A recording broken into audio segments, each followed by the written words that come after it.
Hello, everyone, and welcome to another episode of Dream Oracle for You.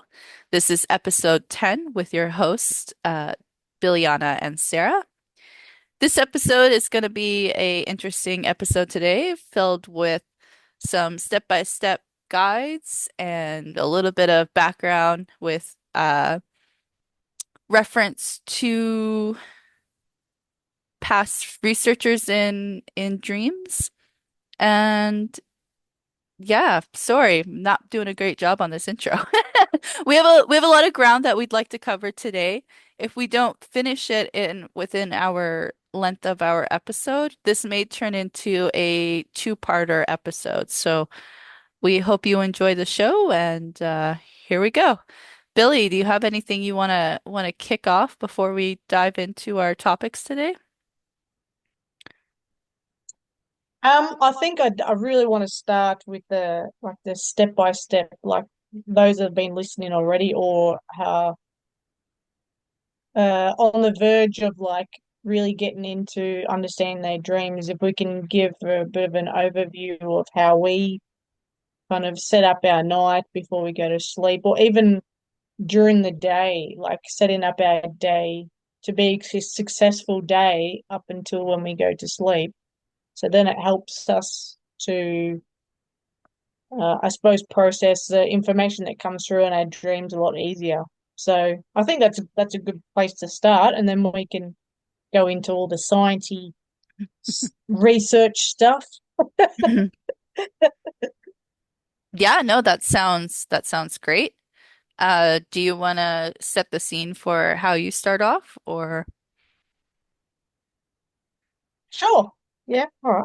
I can do that. So during the day, I suppose, well, when I wake up, um, I slowly wake up and just kind of think about, well, I try not to rush to get up and get on with the day. It's processing if I've dreamt the night before, and even if I need to write it down, and just letting it kind of um, flow through my body, absorb all what's happened the night before, and then just get on with the day. And then throughout the day, it's like just putting the intention out there of maybe what is it something that's bugging me, or something that I really want to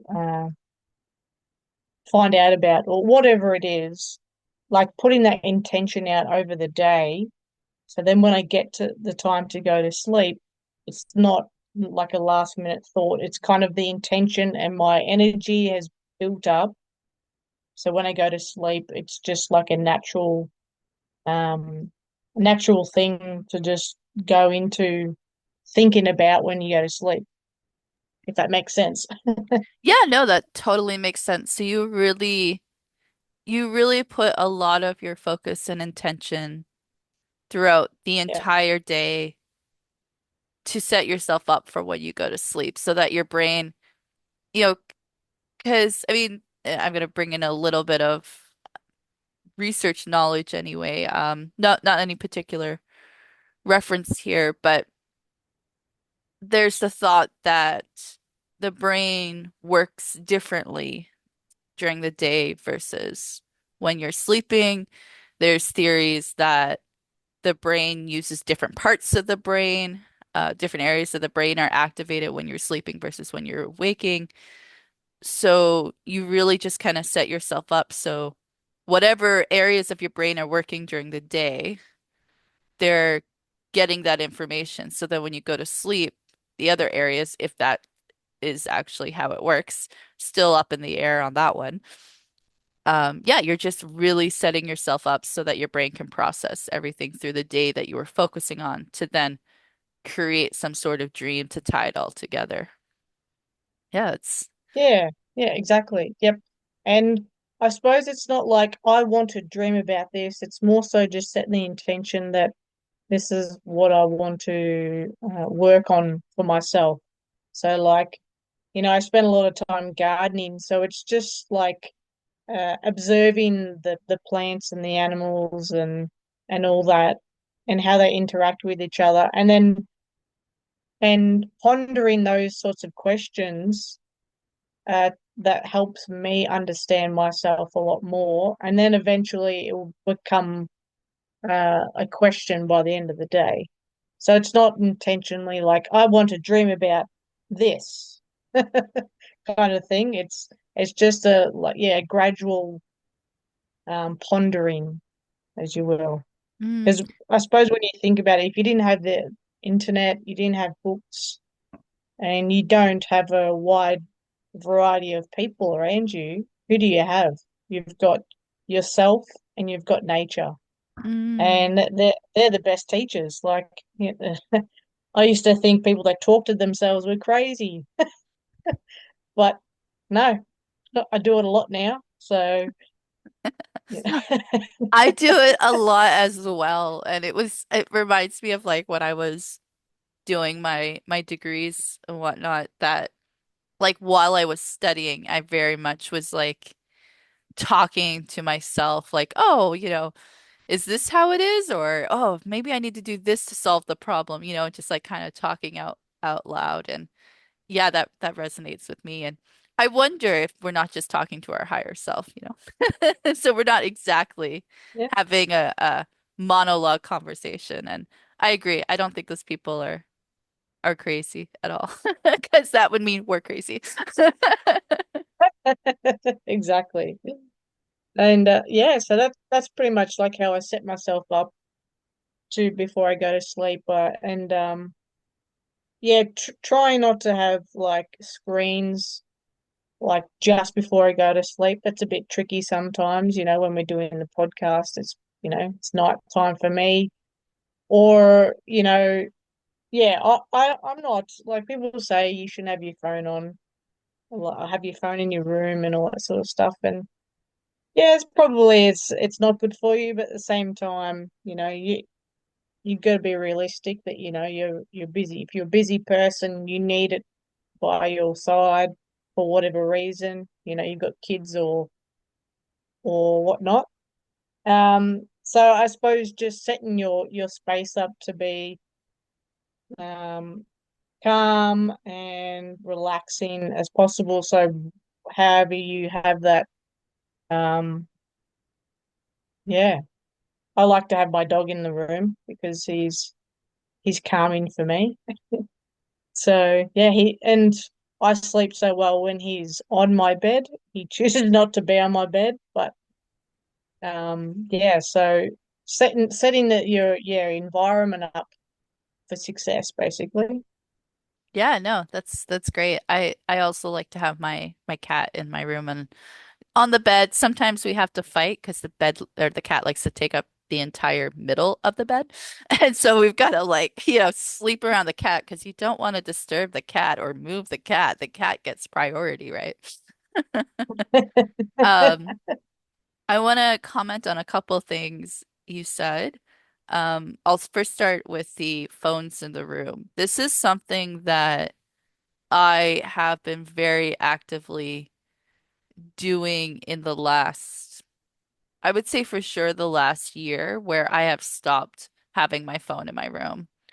Actually last year, because even if you have it on vibrate or silent and somebody messages you or you get a notification or you get something that is still putting out a signal, even if you've silenced the phone, that signal is still being received to your phone and it's being transmitted because, a signal is a series of energy waves, right? So it's going to radiate Yeah. out.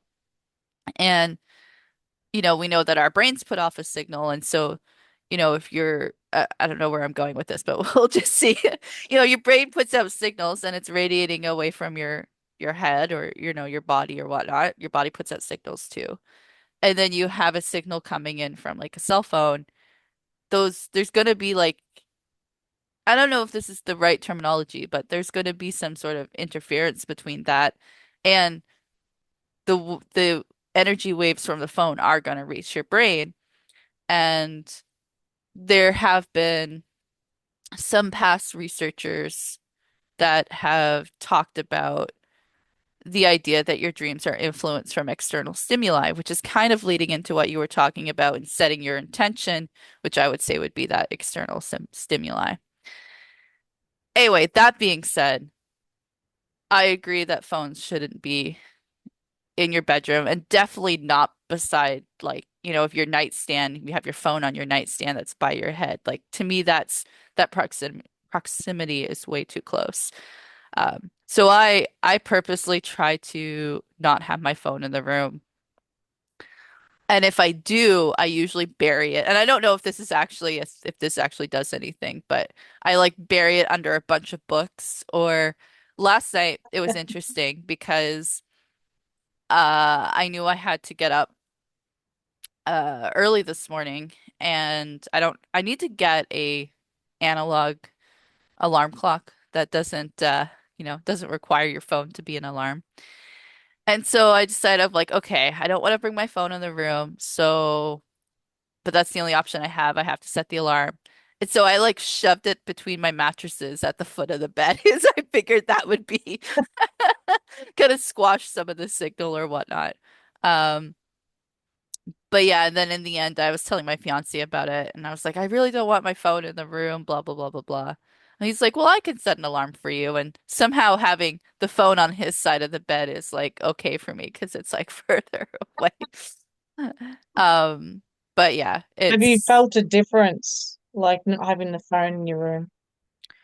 yeah, well, I've become sensitive to energies in the last year. Like I can pick up on vibrations and stuff. And so if if I get a text message and like my phone vibrates, it's like I literally feel that vibration in my body. So I would say yes, I've noticed a difference. I don't know if I wasn't focusing on my dreams and having my phone in the room, so I can't really speak from that perspective because I wasn't focused on my dreams at that point. But I think I feel like I just sleep more peacefully, even if it's just for not having it vibrating or making a noise. Um, Yeah. yeah, yeah. Yeah, cool. Yeah, that's good. And and I've tried it, and the times that I've done that, it was is more so like getting rid of that impulse feeling or like thing of checking your phone as soon as you wake up. Getting rid of that. Like for me, most of the time is checking the time. But like the not, all the messages that like you get while you're asleep, you're like, oh my God, what? Why isn't anyone else sleeping?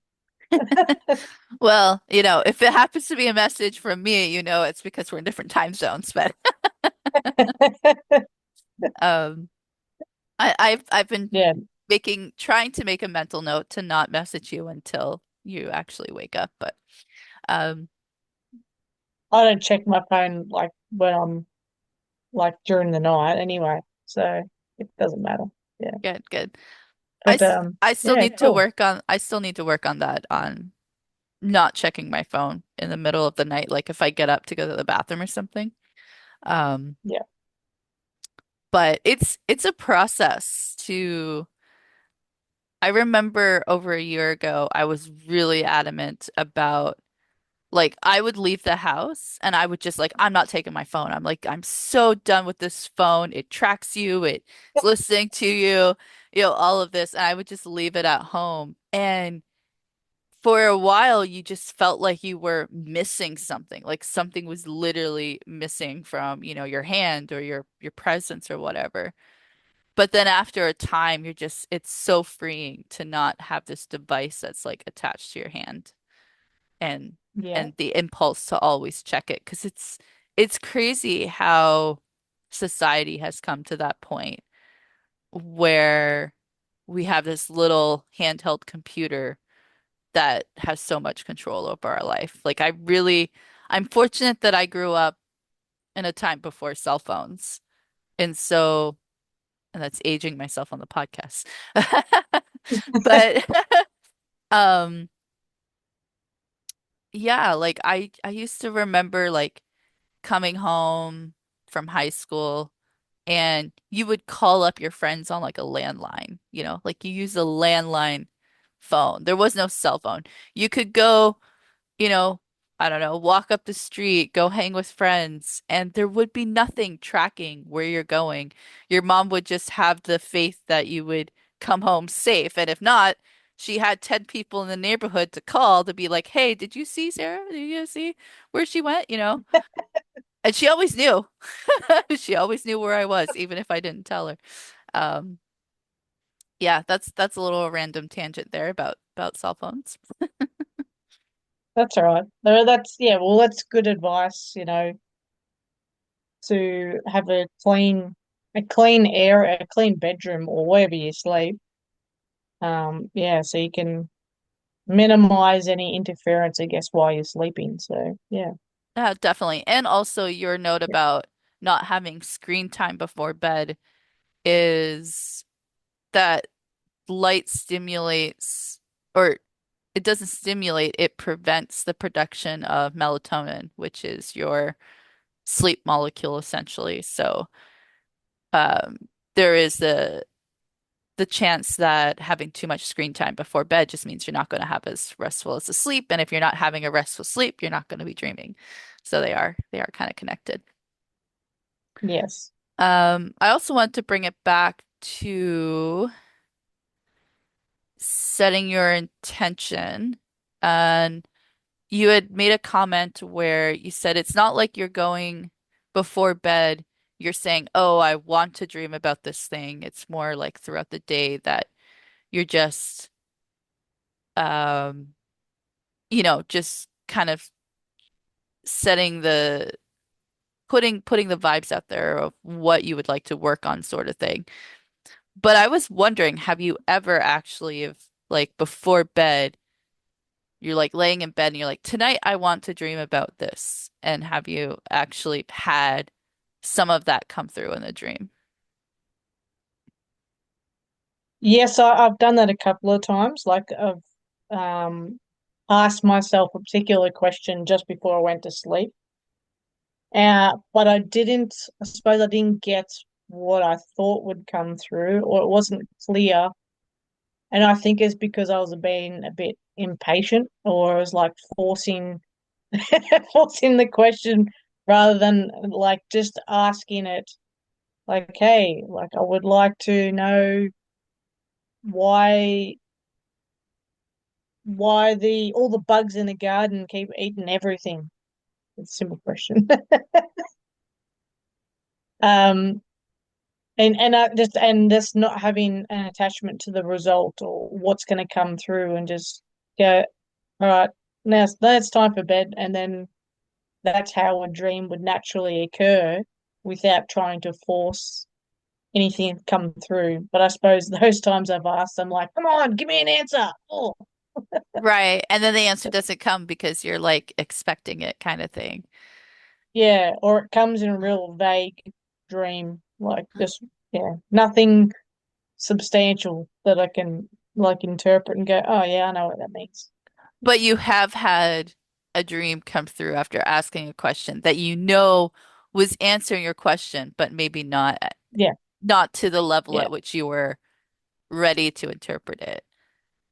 yes, yeah, That's fascinating though, because yeah, it maybe it's like one of those things that you just need to practice. And maybe there's two folds with that.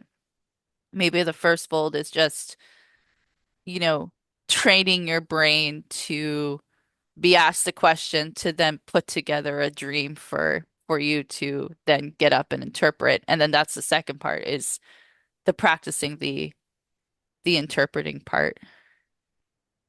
yeah, exactly. And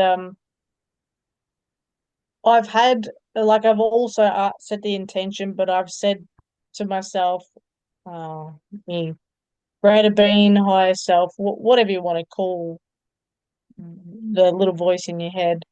Um, I've said, all right, I need it like really simple, like plain as day, make it super obvious what I need to know because I'm not understanding. And generally, I get like exactly what I need, and it makes so much sense. And I do that before I like for my dreams, but I also do it when I'm awake as well, and it works. So, anyone listening that would like to have a go at that, just even writing down your question during the day and then ponder that as well, or do it before you go to sleep. If you're a person that needs to write it down, like you say, you need to write things down to process.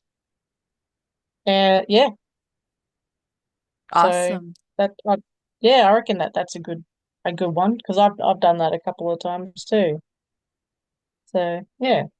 Yeah, absolutely. Do you have an example of where you have set the attention before bed that, you know, please tell me clear as day what it is I need to know, and then what came through for you that was clear as day? Because you mentioned how, like, saying that you want to dream about a particular thing, it came through in a vague way.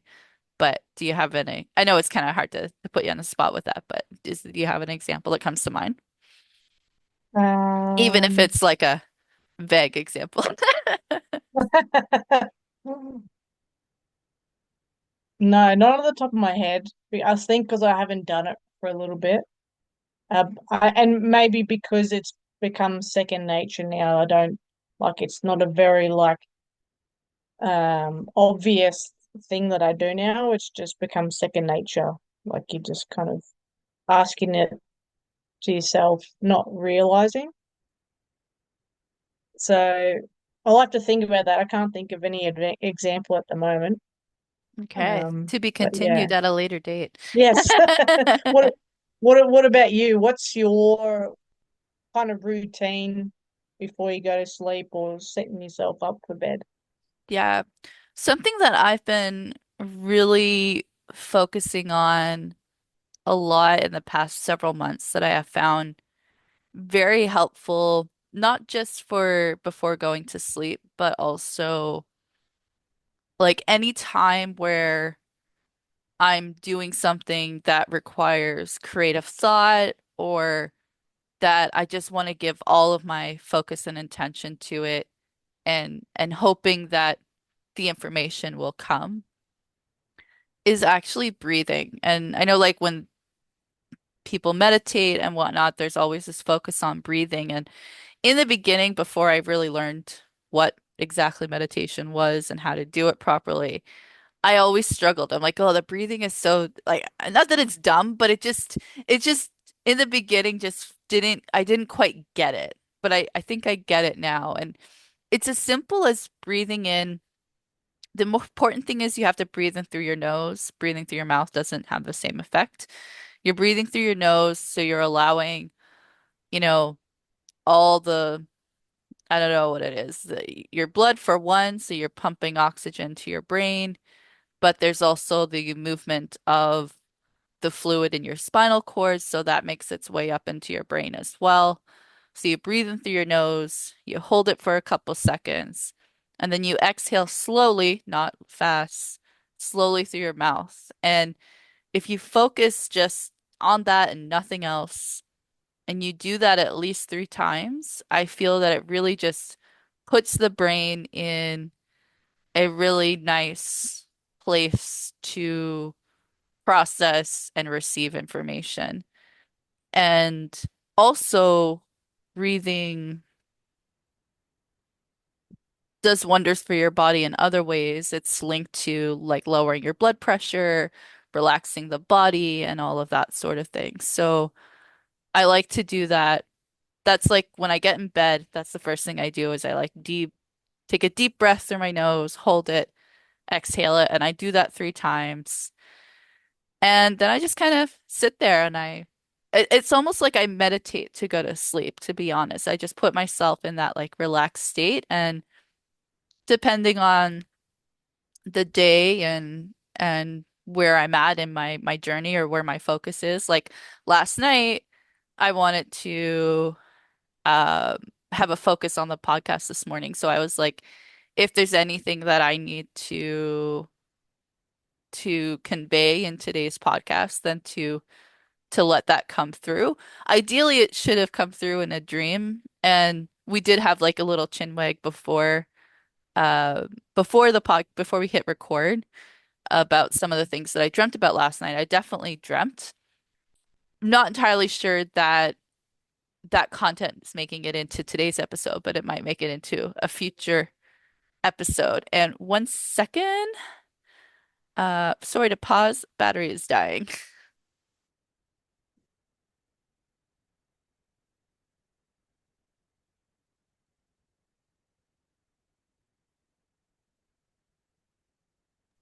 Okay, whew, that would have been very disastrous if my computer had decided to go to sleep in the middle of recording.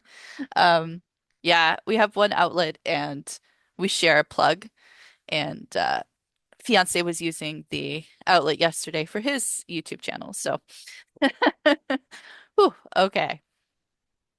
Mm. Yeah, Yeah. that's a good one about the breathing. And like I said, yeah, it comes second nature. I should have thought of that. But yeah, that's like the exercise I was telling you about earlier. Like the lady just it was a past life regression. It was just a mini exercise of a visualization, and she just gets you to breathe in through your nose and out through your nose. And it was only she only did it once, and I was so relaxed out straight after it. And I suppose the more you do it, the more relaxed, the quicker you will relax because you know what's coming after it. So yeah, that's I'm glad you brought that one up. That's good. Yeah, and I like that we both have just a slightly different way to that we approach how we go to sleep or how we set the intention for dreaming because it actually ties into how dreams are personal, like just the interpretation of dreams and the messages that will come through to in a dream is, particular to any given person. It's not necessarily a one size fits all kind of deal. And likewise, when it comes to setting your intention for dreaming or even just meditating, everybody has their own way that they do it, and you just have to find what works for you. Um, yeah, do I have anything else to say about that? I guess I would say that I don't always put the intention throughout the day. That's probably something I could uh put a little bit more focus on and see what comes through. But I do put the intention before I go to bed, but maybe giving my brain time to process it through the day. Be like, okay, this is what we're gonna work on tonight. This is, kind of the vibe I wanna put out there. We got a lot of work to do tonight, brain. Let's This is the intention for today. Okay, we're going to sleep. Now now, it's your time to shine. Give me the message so I can decode it in the morning. Well, you probably already do set your intention. You just like do it unconsciously that Mm. you're just going throughout your day. Like it's not intention for your dream, it's just your intention for your life. That you want to learn this about yourself or you want to figure this out. So it doesn't have to necessarily be about dreams, but if you're just setting a good intention for your life, that's just gonna um, roll on to your dreams and every aspect of your life. So you're probably already doing it anyway. And from the conversations we've had, like the insights that you get, like it sounds like you're getting that you're putting the intention out there. So you're definitely doing it. Even if it's not consciously. Yeah. But well, that's what I mean. Maybe I want to put like the focus to bring it more, in the conscious awareness instead of just having it done in the subconscious. Because who Okay. knows, Yeah, maybe cool. more will come through. If there's already Yes. but maybe I'll be messing with the process. Who knows? It's an experiment, I guess, as life. Life really is like a big experiment. Even just Yeah. And deciding what to do is an experiment because yeah, you have two options. You try one, you don't like it, don't work, well, try the other one. Yeah. yeah. It's going along with our other experiment we're still working on. We'll up we can update in another podcast about the dream telepathy. Yeah, we need to plan some time to, because we had discussed about setting or developing a connection during waking hours and then transferring that to the night. But yeah, that'll be future podcasts. We'll be working on that. We're Yeah, just I'm kind of excited going about with, that. yeah, me too. Me too. It'll be groundbreaking. Uh, Yes, and yeah, it's something that's been like talked about. I've been listening to different podcasts and it's been studied, but I think the way that we're approaching dreams is quite different. Like I don't approach life or anything from like a science-based aspect. And I know you've got, your sciencey degree, um, but also you are very intuitive and you lead from the heart. So I feel like we are coming from a different perspective. So I'm really excited what we'll bring about dream telepathy, but even like just about dreams in general and about life because we're yeah, pretty awesome. yeah, we So, are. And all of our listeners we are got awesome as well. yeah. So yeah, I'm pretty excited about that. Yeah, no, that I am too, and it's and maybe this is a little segue. We can talk a little bit briefly for anybody who doesn't know much about the history of dreams and or the study of dreams and would like to know a little bit more. And I'll preface this by saying Billy and I are also still learning more into the history and study of dreams, but I'm sure that everybody has heard the names Freud and Jung, and these two dream researchers, I guess you could kind of call them explorers, philosophers, all any of those titles they'd probably be happy to hear. They're the ones that get credit in history for interpreting dreams and the study of dreams. But and not that I'm going to throw a lot of shade on Freud, but I will throw a little bit of shade on Freud. Is that, and this information is coming from a book that I'm reading, by the way, called When Brains Dream: Exploring the Science and Mystery of Sleep. And it's by Antonio Zedra and Robert Stickgold. I'll put the title in the show notes if anyone want to see if it's on, or maybe I'll find it on Amazon and just put a link to Amazon right in the channel. I'm not sure if I can do that. But anyway, this book is written by two researchers. One is from the University of Montreal, and the other one is from Harvard Medicine, I think. And they've been studying dreams like since the 90s. And they've done a really good job of just putting together. I'm only like, a little bit, a couple chapters in, but they've done a really good job of painting kind of the history and evolution of dream interpretation and analysis and research in general. But to talk about Freud and Jung, Freud in particular took a lot of ideas from before his time and kind of presented it as his own without giving a lot of credit to the original pioneers, if you will, of dream interpretation. And which is a little unfortunate because that means that the original people who came up with these ideas haven't received the credit that they should have received in the mainstream of dream analysis and whatnot. But one part that I've been learning about is there there's probably at like 50 or so research explorers before Freud and Jung, but there's five in particular that I'm working through at the moment. And one that I wanted to highlight was, and I don't even know how I got to this point now. I just went on a big, a big story about this book that I've been reading. But Yeah, there's, keep going, keep going. yeah, Good. yeah. So, and I'm just going to be taking a quick peek at my notes as I go too. So there's two actually that I'd like to mention.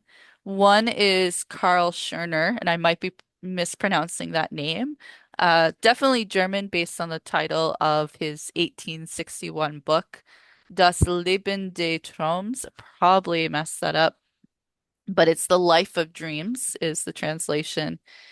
And his focus was that dreams did not depict objects directly, but rather that dreams use a different image to represent a key attribute of an object.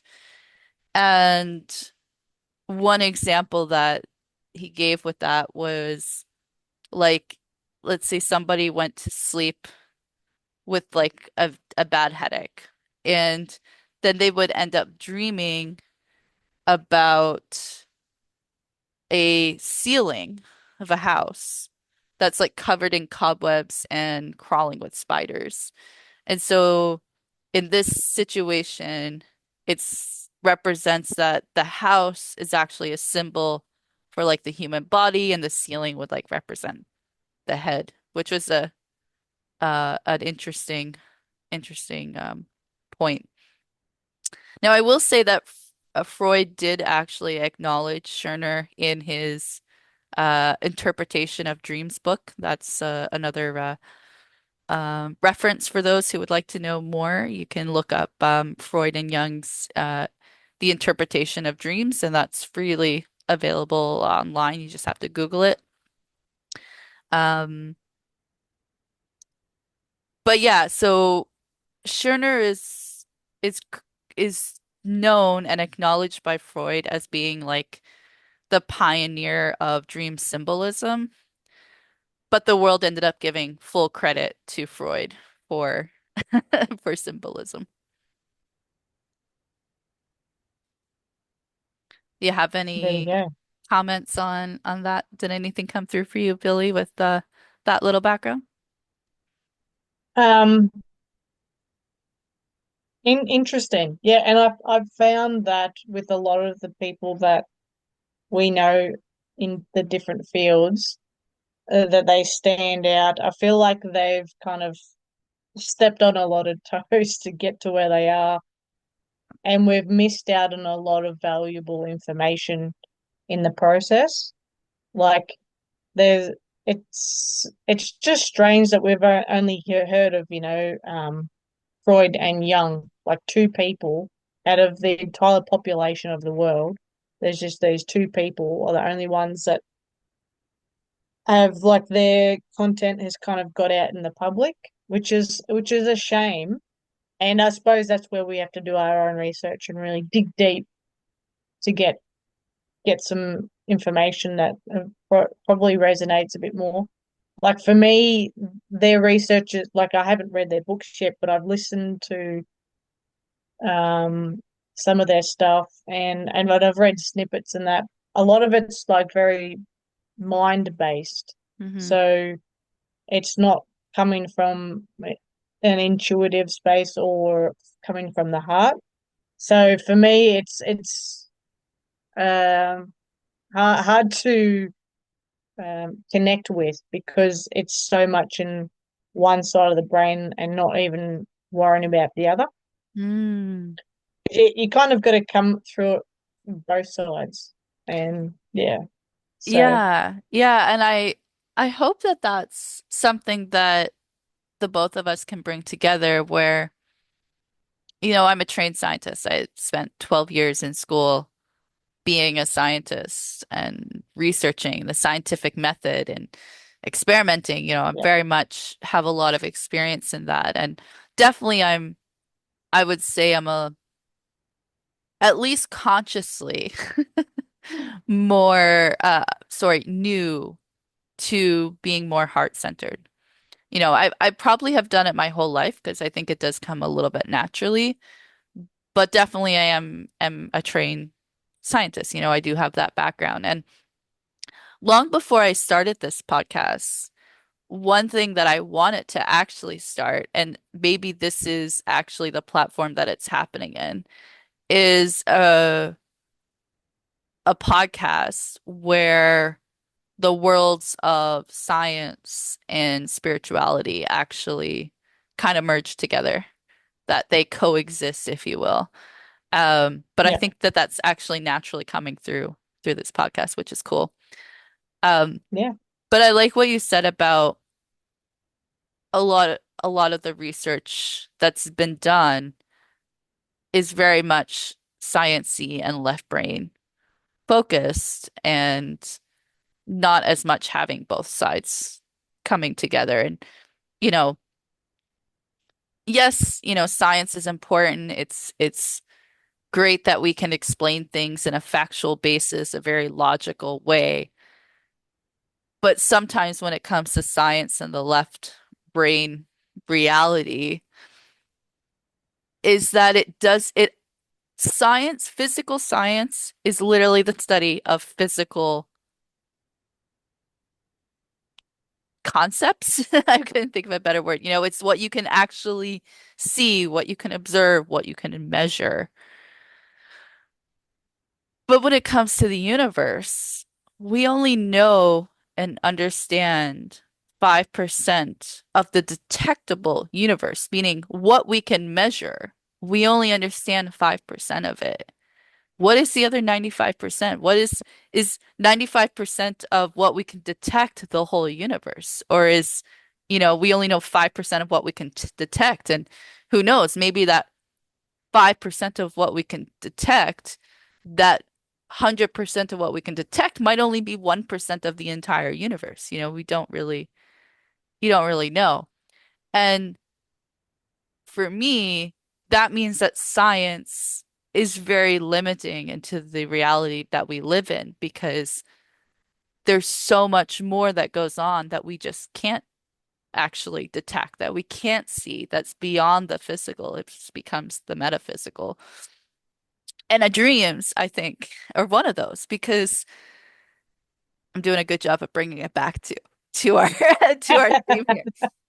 Dreams are one of those in that it's not something you can measure. And that's one of the things that I've found in diving into the research of others who have studied dreams is that, there's not like a device that can just see what's going on, what's happening with the brain that can detect all the pieces that are working together.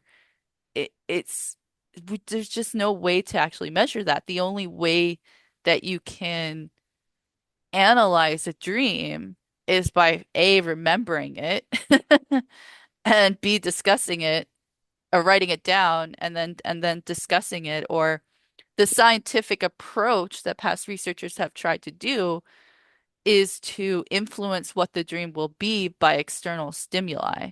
So like some of the researchers that I've read about, they've had assistants that would like, I don't know, like ring a bell next to their ear while they're sleeping or light a match under their nose and see if that would kind of, have an input on the dreams that they would have. And I forget which person that was now. I'll have to make a note of it. But one of the ones in this book, if you read the book, you'll get the information. Um, they just basically saying that external stimuli can influence your dreams. And I believe that to a point, but I keep coming back to the idea that dreams are completely personal, which makes them hard to study through the scientific method. And yeah, I don't know. Do you have anything yeah. come through for you? I feel like I just spoke for a long time. Yeah, no, I totally agree with that. Yeah, you can't measure a person's dream. So, like, for an example, I was having a conversation with some friends the other day, and she probably won't mind me telling her, I won't mention her name, but she was saying she had a dream and it was about an earthquake, and it was over in one of the Asian countries, and it was so vivid, so real for her that she needed to pack some go bags for her family. So she woke up and she's like, "No, I'm packing these bags." Because it felt so real that she felt like it was going to happen, and sure enough, it did.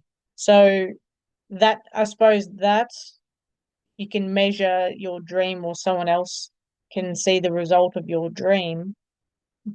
But if it's a dream that's like a message purely just for you, how can you explain that to someone um, and make them understand? Because it is purely just for you, unless it's a message to pass on to someone else. But yeah, so yeah, like it's something that can't be measured in a science experiment.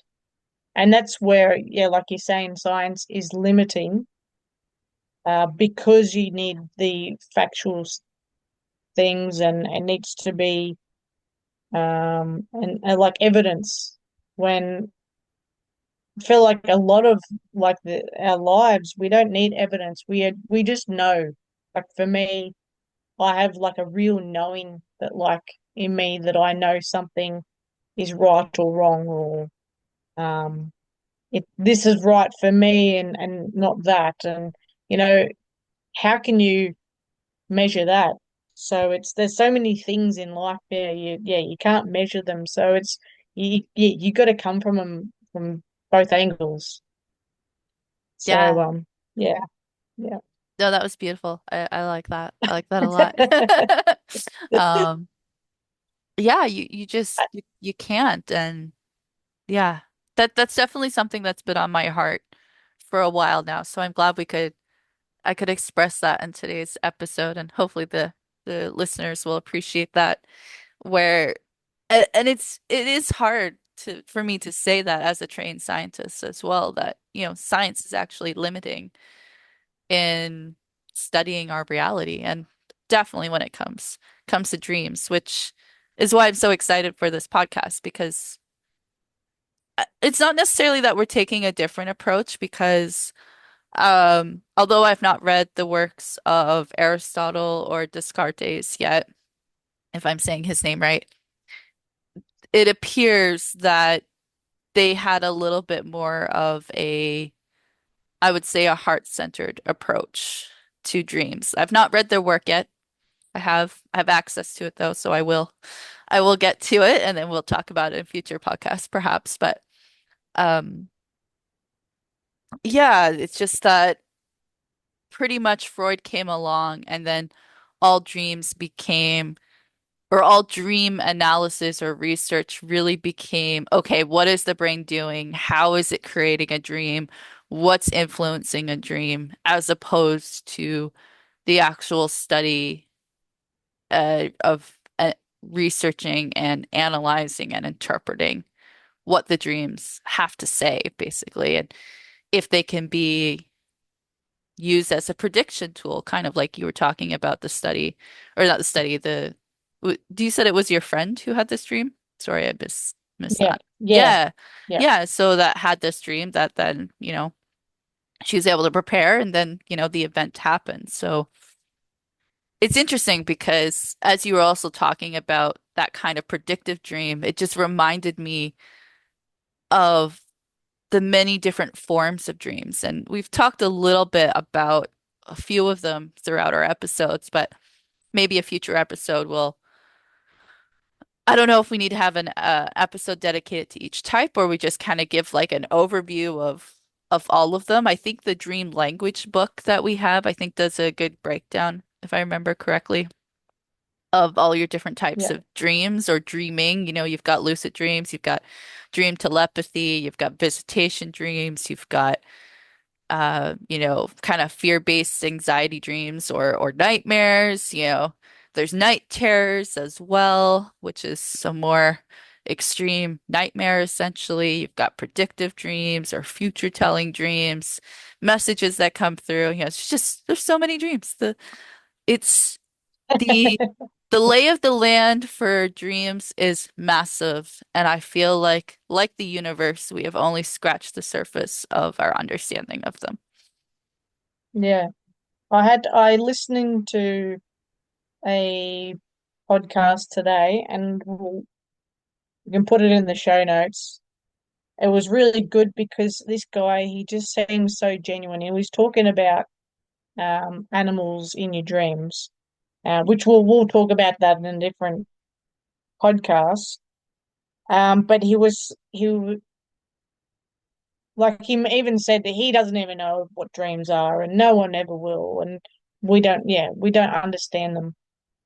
But his thought was maybe dreams are just memories. So memories of past lives, memories of something to happen, memories of just like what happened, you know, 2 weeks ago. So I'm like, oh, that's a good way of thinking of it. Like it's something that has happened or could happen. So technically it is a memory because time is not linear. So yeah, that was an interesting comment, and that kind of just stuck in my head after he said that. So that was quite interesting. Yeah, and I will add to that.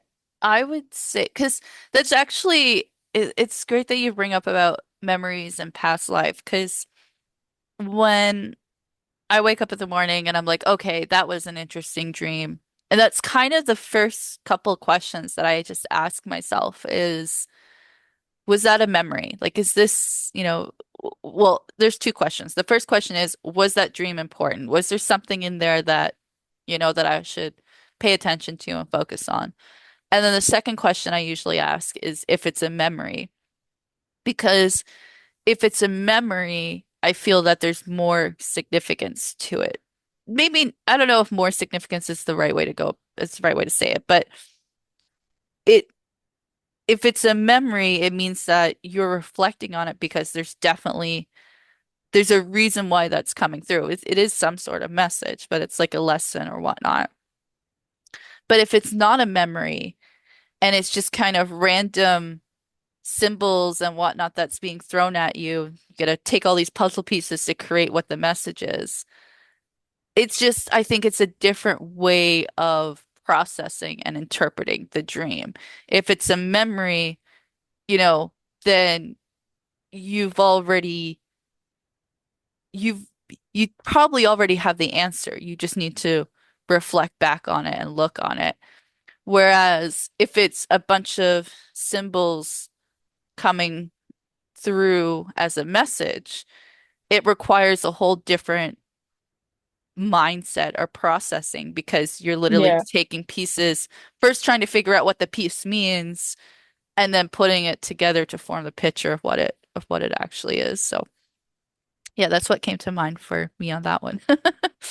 Yeah, cool. Yeah, no, that's kind of what he was talking about in this podcast. And he also, like he was saying that like those sorts of things that pop up, the random symbols and that, it could be like relating, and he was talking about in terms of memory, like they're popping up at the certain time in your life because of an experience you've had in the past, that it's trying to tell you something in the now.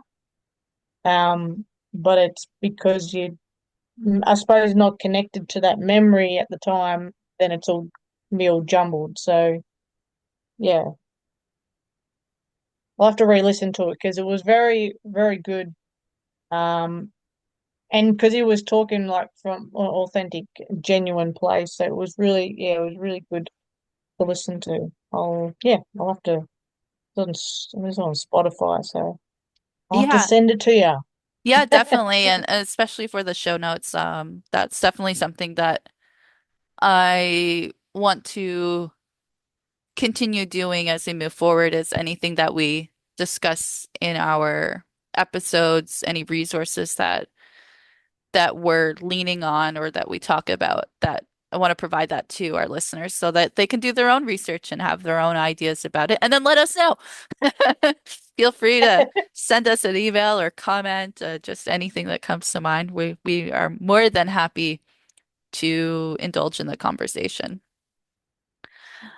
I I feel that we've covered a lot of ground today, and I think we have actually technically have covered every part that we, at least in a little bit of a form, we've covered every part that we want to focus on today.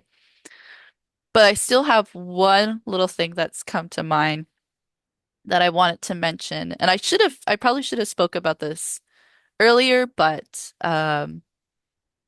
it's okay. I don't have to talk about things in the chronological order that I read them in, right? So back to the book When Dr Brains Dream, and I was talking about the five pre-Freud dream explorers. The first one that they actually mention was a explorer named Alfred Maury, and he had a book that he released called Sleep and Dreams, also released in 1861. But the first part that he kind of mentioned about, or what he's known for, is the idea that dreams last for a second, just a second. And that like blew my mind because our dreams seem like so much happens in a dream, you know? It's kind of mind-boggling to think that all of these experience and things that are happening in a dream that they could last for a second. Now, there's a couple things my brain wants to do when I hear that. And the first one is lasting for a second. Is that a second in our like 3D reality, you know, like our waking timeline, if you will? Or is that like a second in dream world? You know, does all that happen? But let's think for a moment if it's happening, if it's lasting for a second in our, we'll say our now reality, it kind of leads into and I'm saying it's my theory, but that's just because I haven't done enough research to know if it's already been fully discussed. But I feel that when we sleep, and I think I've mentioned this before, if not in our episodes, in the personal conversations that you and I have had, I wonder if dreams are not accessing other dimensions. And if they're accessing other dimensions, and we talked about time in our 3D reality being linear, but in other dimensions, time is just now. It just, you know, exists as it is. It's kind of not really tangible because it's not constructed in a linear fashion. So if dreams last for a second and they last for a second in our reality, that kind of supports the idea that you're accessing different dimensions when you dream, because in other dimensions, a lot can happen, but it's all happening in the now, which can be a second. I don't know, just a little. Yeah, no, that's a good way of looking at it. Yeah. I yeah, we talked about this last episode about the different dimensions and that sort of thing. And maybe possibly that's what we're accessing when we're dreaming. So, you know, you're right on the money with that. So yeah, it's definitely something we can explore every episode Yeah, absolutely. because it's all related. Yeah. Yeah, 100%. Cool. Do you have anything else on your heart today, Billiana? Um, no, I don't think I do. I think I've felt like we've covered a good chunk of information, and it's some extra things for people to ponder, like, and even just regardless of, you know, the different resources and like the books and podcasts that we can share, if we can share just even what we do to help ourselves, um, setting intention, having a clean room without mobile phones, that sort of stuff. If we can offer that sort of information to people, I find that's a really good starting point, and it's really helpful. Like just really simple um, tools that people can, put in their tool belt and use every day. They don't need anything else except themselves. So, yeah, empowering other people to empower themselves. So, Yeah, that's just great. And I love that you just kind of recapped a little bit of our episode as well. But yeah, exactly. Yes, there are lots of research out there, lots of resources that, can gain more insight, provide more insight for dreams and everyday life. But yeah, there are simple tools that you can use to improve your life, improve you as a person, your soul journey, whatever it may be. And that is simply to just, number one, set the intention because your intention is so powerful. And number two, breathe. Remember to breathe. We are human beings. And just keeping your space clear. I think that pretty much sums up the three main tools today is to set the intention, breathe, and have a clear space. yeah, nice, nicely wrapped, Thank you. beautiful with a I bow. guess I'm learning from the best because you're really good at wrapping things up. But I felt today I was shining a little bit in that regard. Whoop, whoop. Okay, lovely listeners. We hope you enjoyed today's episode and learned as much as we've learned. We pretty much are learning on a weekly basis and sharing our thoughts and what we've learned, and we hope you've enjoyed it. Again, if you would like to have your dreams interpreted or have anything that's on your heart that you would like to share with dreams, we would love to hear from you. You can drop us a comment or send us an email at dreamoracleforyou@gmail.com. And that's the letter four and the letter U. And I'm gonna spell it Oracle as well because uh recently I've been sharing our channel and people don't necessarily know how to spell Oracle. So Oracle is Oracle. So dreamoracle4you@gmail.com. And again, just thank you all for being here and supporting the channel. We're growing and we're gonna grow bigger. So we appreciate all of your support. And once again, dear listeners, please keep on dreaming.